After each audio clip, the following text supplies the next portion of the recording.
Hello everyone, welcome to my Chittagong second blog. রাতের view দেখতে পাচ্ছেন, আমরা টেক অফ করছি।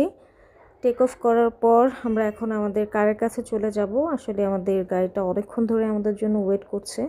This is the Chittagong airport inside view. অনেক ক্লিন ঢাকা এয়ারপোর্ট থেকে, আমার খুবই ভালো লেগেছে। আমাদের গাড়ি ওয়েট করছে আমাদের জন্য। এখন হচ্ছে আমরা কারে উঠে যাব। কারে উঠে আপনাদেরকে লাইট একটু স্ন্যাপ দেখাতে পারবো চিটাগং এয়ারপোর্টের। এই তো এয়ারপোর্ট। চলে যাচ্ছি হোটেলের উদ্দেশ্যে। মেন রোড থেকে এখন ডিরেক্ট এলিভেটরে উঠে গেলাম।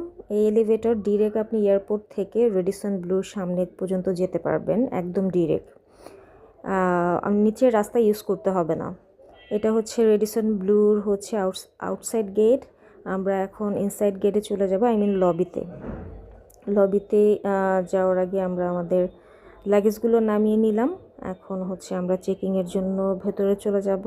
আসলে আমাদের ফ্লাইটটা মিস হওয়ার কারণে আমাদের চেকিংটা সকাল 12টায় করার কথা ছিল, এখন হচ্ছে রাত 10:30।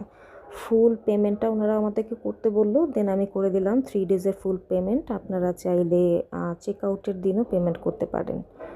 তো আমি হচ্ছে আপনাদেরকে ছোট একটু ভিউ দেখাতে পারবো এখন Chittagong lobby. Here's the lobby view. আমাদের রুমটা বেসিক্যালি পড়েছে 13 ফ্লোরে।